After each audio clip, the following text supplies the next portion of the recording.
Bem-vindo ao Imagine Geek. Hoje narraremos os acontecimentos de Solo Leveling Ragnarok. Capítulo 3 e 4. Comente e compartilhe com seus amigos o vídeo. Obrigado.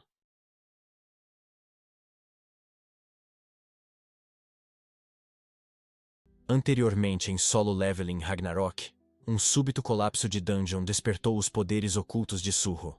Mas, no instante em que ele encarava a morte pelas mãos do Mistburn, uma figura imponente, semelhante a uma formiga gigante, apareceu e o salvou no último segundo.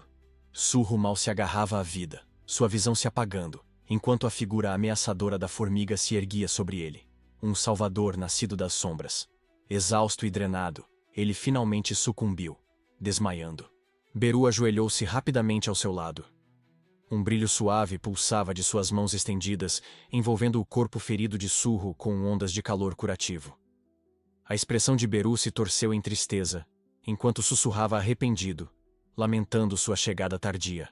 Então, a raiva o dominou.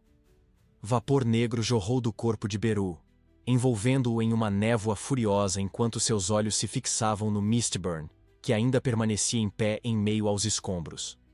Sua voz baixa e venenosa ecoou no ar, enquanto ele lançava uma promessa de punição por ousar tocar em Sua Alteza. Um instante depois, o torso do Mistburn explodiu. Sangue espirrou pelo chão destruído, enquanto sua metade superior era arrancada do corpo, seus membros voando como destroços em uma tempestade. Beru, no entanto, não parou. Como uma sombra viva, ele cruzou o campo de batalha, destruindo cada criatura Mist que via pela frente. Movimentos borrados de escuridão cortavam o caos, cada golpe brutal, preciso e definitivo.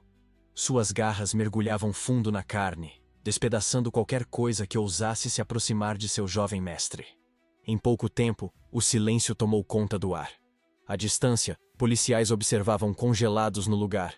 O massacre que havia tomado o distrito momentos antes, agora se reduzia a uma quietude assustadora. As feras tinham desaparecido, erradicadas com uma velocidade aterrorizante. Nenhum deles compreendia o que haviam testemunhado. Com a raiva acalmada, Beru retornou ao lado de Surro. Aterrissou silenciosamente, dobrando os membros, e observou o garoto com um olhar carregado de solenidade. E algo mais antigo, algo vinculado por juramento. Então, ele falou. Sua voz era profunda e reverente, carregada de tempo e lealdade, ao saudar Surro, chamando-o de jovem monarca, depois de tanto tempo. No momento seguinte, os olhos de Surro se abriram de repente, enquanto uma luz branca estéril inundava sua visão. Ele se viu deitado em uma cama de hospital, os ecos persistentes de sonhos vívidos girando em sua mente. A imagem da figura semelhante a uma formiga que o salvou se recusava a desaparecer, e ele murmurou sobre ela quase inaudível. Então, o toque agudo de seu telefone quebrou o silêncio, arrastando-o de volta ao presente. Uma voz frenética irrompeu do outro lado da linha, perguntando sobre seu estado e sugerindo imediatamente a necessidade de guarda-costas despertos para protegê-lo. Era seu tio, claramente abalado pelos eventos recentes. Surro, porém, assegurou que estava bem, mesmo que parte de si ainda estivesse presa ao pesadelo ocorrido na universidade. 2 dias haviam se passado, e o incidente na Universidade de Artes da Coreia ainda dominava os noticiários. Todos os canais falavam das criaturas névoa, seres letais, capazes até de infectar caçadores e transformá-los em monstros.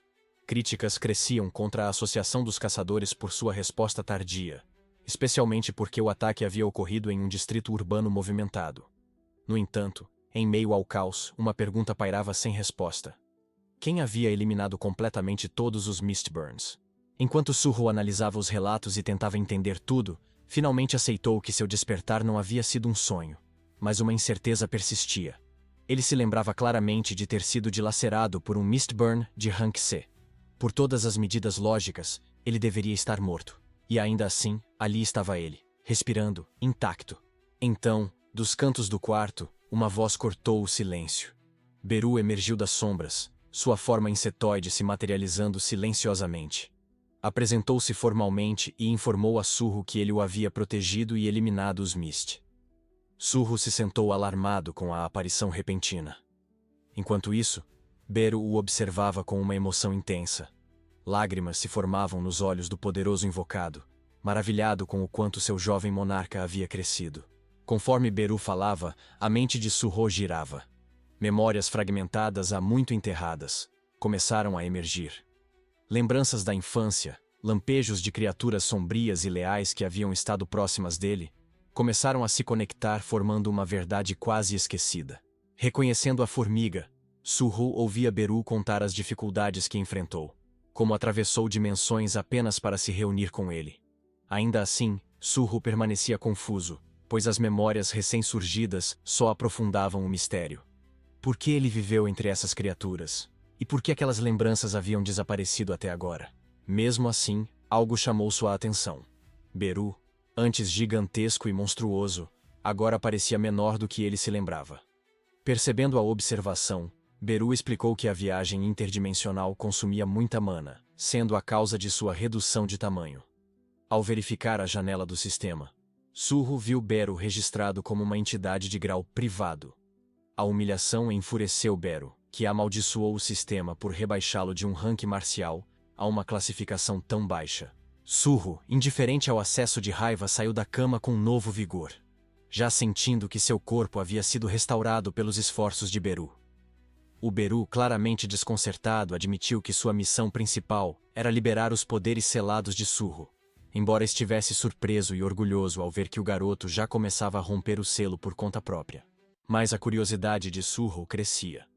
Ele questionou a origem do selo, perguntando em voz alta se havia alguma conexão com os sonhos recorrentes que o assombravam. A resposta de Beru o atingiu como um trovão. O sonho não era uma ilusão, mas uma memória, um eco de uma vida que Surro já viveu. Beru revelou que o monarca das sombras, Sun Jin-woo, havia selado tanto os poderes quanto as memórias de Surro, numa tentativa de lhe dar uma vida pacífica e normal. A revelação provocou uma tempestade dentro de Surro. Emocionado, ele agarrou o Rei Formiga com as mãos trêmulas, abalado pela verdade. Beru estava ligado a seu pai, o homem que havia desaparecido de sua vida há tanto tempo. Beru, calmo, continuou revelando a verdade. Sun Jin-woo não o havia abandonado. Ele partiu da Terra para lutar uma guerra no espaço exterior. Uma guerra contra invasores deuses conhecidos como os Zatarum, que haviam começado a enviar apóstolos à Terra para enfraquecer suas defesas. Os Mistburns, os monstros, os portais instáveis, tudo estava conectado. Era o efeito colateral daquele conflito cósmico. Surro absorveu a verdade em silêncio, até que outro pensamento o dominou. Voltando-se para Beru, perguntou se sua mãe, que havia desaparecido no mesmo dia que seu pai, também tinha ido com ele. A reação imediata de Beru revelou a verdade. Haiyan não estava com Sun Jin-woo. Então, a percepção caiu sobre ele como uma lâmina.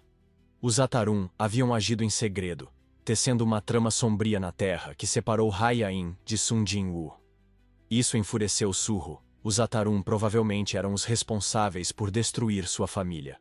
O olhar de Beru suavizou, e sua voz baixou ao fazer a pergunta que Surro jamais teria coragem de responder. Ele queria ver seus pais novamente? Sem hesitar, Surro respondeu. Anos de solidão e perguntas sem resposta ferviam dentro dele. O desejo que nunca se calara finalmente encontrou voz. Beru assentiu solenemente. Havia um caminho. Explicou que, embora o monarca das sombras não pudesse retornar à Terra por causa da guerra, Surro poderia se tornar forte o suficiente para encontrá-los.